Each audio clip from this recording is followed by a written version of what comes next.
সদ্য মাতৃভূমিতে আসলেন ডক্টর মিজানুর রহমান আজহারী। বাংলাদেশে প্রবেশ করেন, মাতৃভূমিতে প্রবেশ করেন ডক্টর মিজানুর রহমান আজহারী। মাতৃভূমিতে প্রবেশ করে নিজস্ব পেজে মিজানুর রহমান আজহারী বলেন, আলহামদুলিল্লাহ, সালামতে প্রিয় মাতৃভূমিতে এসে পৌঁছলাম।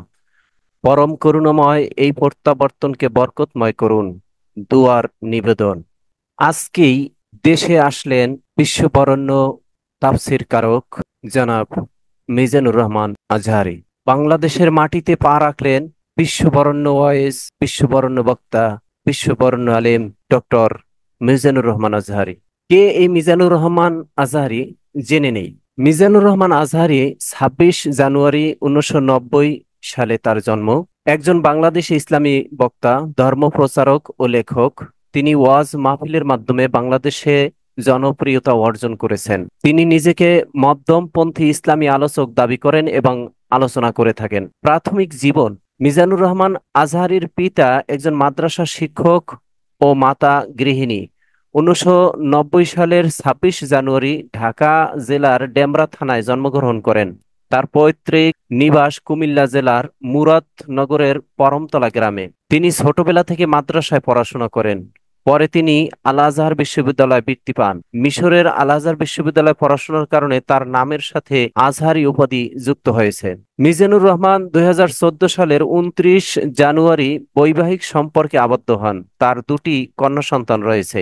শিক্ষা জীবন: আজহারি দারুস সুন্নাত সিদ্দিকিয়া কামিল মাদ্রাসা থেকে যথাক্রমে 2004 সালে দাখিল এবং 2006 সালে আলিম পাশ করেন। তিনি উভয় পরীক্ষাতেই বাংলাদেশ মাদ্রাসা শিক্ষা বোর্ডে মেধা তালিকায় শীর্ষ স্থান অধিকার করেন। 2007 সালে ইসলামী ফাউন্ডেশন কর্তৃক আয়োজিত মিশরীয় সরকারের স্কলারশিপ পরীক্ষায় প্রথম স্থান অধিকার করেন। পরবর্তীকালে তিনি মিশরের আল আজহার বিশ্ববিদ্যালয়ে তাফসির ও কোরআন ভিত্তিক বিজ্ঞান বিভাগে পড়াশোনা করেন। সেখান থেকে গ্রাজুয়েশন শেষ করে মালয়েশিয়া আন্তর্জাতিক ইসলামী বিশ্ববিদ্যালয় থেকে এমফিল ও পিএইচডি ডিগ্রি অর্জন করেন। তার এমফিলের গবেষণার বিষয় ছিল human embryology in the holy Quran, পবিত্র কোরআনে মানব ভ্রূণবিদ্যা।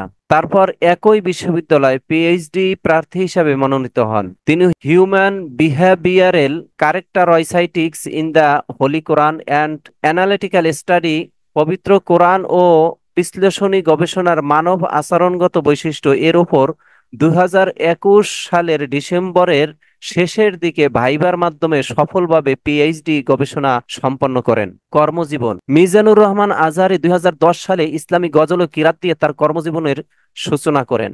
পরে তিনি এটিএন বাংলা টিভির একটি ইসলামী অনুষ্ঠানে যোগদান করেন। 2015 সালের শুরুর দিকে তিনি ওয়াজ মাহফিল নিয়ে কর্মজীবন শুরু করেন। বৈশাখী টেলিভিশনে ইসলাম ও সুন্দর জীবন শিরোনামের একটি অনুষ্ঠান করেছেন। জনপ্রিয়তা: ইসলাম ধর্মের অনুশাসন মেনে চলেও নিজেকে সমসাময়িকভাবে উপস্থাপন করা ও কোরআন হাদিস বিষয়ক সহজ সাবলীল ও গবেষণাধর্মী আলোচনার কারণে অল্প সময়ে তিনি বাংলাদেশের মুসলিম, বিশিষ্ট মুসলিম তরুণ সম্প্রদায়ের কাছে জনপ্রিয়তা অর্জন করেছেন। তার মাহফিলে প্রায়শই তার মাধ্যমে ভিন্ন ধর্মাবলম্বী ইসলাম ধর্মের ধর্মান্তরিত হন। তার তাফসির মাহফিলে সাধারণ মুসলিম ও তরুণদের ব্যাপক জনসমাগম দেখা যায়। বই: মিজানুর রহমান আজহারীর প্রথম বই মেসেজ, আধুনিক মননে দিনের ছোঁয়া 2021 সালের অমর 21 বইমেলায় প্রকাশিত হয়। আজহারীর দ্বিতীয় বই আহ্বান, আধুনিক মননে আলোর পরশ 2022 সালে প্রকাশিত হয়। তার লেখা তৃতীয় বই রিফ্লেকশন ফরম সূরা ইউসুফ প্রকাশিত হয়। সর্বশেষ তার চতুর্থ বই প্রকাশিত হয় জেগে ওঠো আবার। সমালোচনা: 2020 সালের জানুয়ারি মাসে 12 জন ভারতীয় হিন্দু অবৈধ ভিসায় বাংলাদেশে এসে তার হাতে ধর্মান্তরিত হয়ে মুসলিম হলে তিনি গণমাধ্যমে সমালোচিত হন। দেশ বিরোধী বক্তব্যের অভিযোগ এনে বিভিন্ন স্থানে তার মাহফিল এক ও একাধিকবার নিষিদ্ধ হয়েছে। 2020 সালের জানুয়ারিতে বাংলাদেশ জাতীয় সংসদে তাকে দেশ বিরোধী মন্তব্য প্রদানকারী বলে এক সাংসদ কর্তৃক দাবি করা হয়। একই সময়ে ঘরে ঘরে সাঈদীর জন্ম হোক বলে মন্তব্য করায় বাংলাদেশের সাবেক ধর্ম প্রতিমন্ত্রী শেখ মোহাম্মদ আবদুল্লাহ তাকে বাংলাদেশ জামায়াত ইসলামীর প্রোডাক্ট বলে অভিহিত করে তার বিরুদ্ধে ব্যবস্থা নেওয়া হবে বলে মন্তব্য করেন। 2021 সালের অক্টোবরে লন্ডনে ওয়ান টিভির আমন্ত্রণে ইসলামী কনফারেন্সে যোগ দেওয়ার কথা থাকলেও যুক্তরাজ্যে হোম অফিস ধর্মীয়ভাবে অন্য ধর্মকে আঘাত করা এবং ঘৃণা বক্তব্য ছড়ানোর অভিযোগে তাকে যুক্তরাজ্যে প্রবেশে বাধা দেওয়া হয়। প্রবেশের নিষেধাজ্ঞার বিরুদ্ধে মামলা করা হলেও ভিসা বাতিলের পক্ষে রায় দেয় আদালত। 2023 সালের 6 ডিসেম্বর আজহারীর টুইটার অ্যাকাউন্ট থেকে ফিলিস্তিন ইসরায়েল নিয়ে করা একটি টুইট নিয়ে সমালোচনার সৃষ্টি হয়। পরবর্তীকালে 8 ডিসেম্বর তিনি টুইটের ব্যাখ্যা দেন। তিনি বলেন, ব্যক্তিগতভাবে আমি কখনো টুইটার চালাইনি, আমি শুধু আমার ভেরিফাইড ফেসবুক পেজটি চালাই। কয়েকদিন আগে অন্য এক ব্যক্তিকে আমার টুইটার ভেরিফাইড করার দায়িত্ব দেওয়া হলে ওই ব্যক্তি এসব টুইট করে। বিতর্কিত ওই টুইটকে মিসলিডিং টুইট দাবি করে দেখা মাত্রই সেটি ডিলিট করতে বলি। সম্মাননা। ইসলামিক ফাউন্ডেশন বাংলাদেশ আল আজহার বৃত্তি প্রথম স্থান অধিকার করে 2007 সালে। আল আজহার বিশ্ববিদ্যালয় বৃত্তি পূর্ণ স্নাতক বৃত্তি 2008 সালে। তরুণদের আইডল, সুশিক্ষায় শিক্ষিত তরুণ বক্তা ইসলামিক স্কলার মাওলানা মিজানুর রহমান আজহারী। তিনি অল্প কয়েকদিনে সব শ্রেণী পেশার মানুষের কাছে ব্যাপক গ্রহণযোগ্য হয়ে উঠেছেন। বর্তমানে যে কজন ইসলামী চিন্তাবিদ রয়েছেন তাদের মধ্যে তিনি অন্যতম। সোশ্যাল নেটওয়ার্কের মধ্যে তার একটি ফেসবুক আইডি ও একটি অফিসিয়াল ভেরিফাইড ফেসবুক পেজ রয়েছে। ব্যক্তিগত কোনো ইউটিউব চ্যানেল নেই। মাসিক আয় সম্পর্কে সুনির্দিষ্ট কোনো তথ্য পাওয়া যায়নি, তবে তাফসির মাহফিলে তিনি চুক্তিবদ্ধ হন না। হাদিয়া হিসেবে যা পান তাই নিয়ে থাকেন। বছরের বেশিরভাগ সময় মালয়েশিয়ায় থাকেন, সেখানে পিএইচডি করছেন। সময় পেলে তাফসির মাহফিল করেন।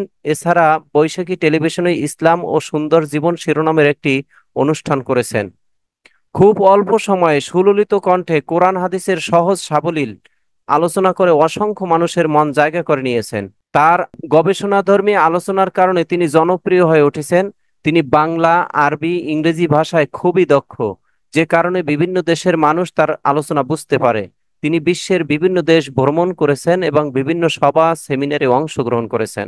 আজ বুধবার 2রা অক্টোবর সন্ধ্যা 6:30টার পর নিজের ভেরিফাইড ফেসবুক পেজে তিনি নিজেই তথ্য দিয়েছেন যে দেশে ফিরেছেন মালয়েশিয়ায় অবস্থানরত জনপ্রিয় ইসলামী বক্তা মাওলানা মিজানুর রহমান আজহারী। মাওলানা মিজানুর রহমান আজহারী বলেন, আলহামদুলিল্লাহ, সালামতে প্রিয় জন্মভূমিতে এসে পৌঁছলাম। পরম করুণাময় এই প্রত্যাবর্তনকে বরকতময় করুন, দুয়ার নিবেদন। আলাদা পোস্টে জনপ্রিয় ইসলামী বক্তা মিজানুর রহমান আজহারীর মামা মোশাররফ হোসেন বিমানবন্দরে তাকে ফুল দিয়ে শুভেচ্ছা ছবি পোস্ট করেন। তিনি বলেন, আলহামদুলিল্লাহ, আমাদের প্রিয় রাহবার এখন প্রিয় মাতৃভূমি বাংলাদেশে।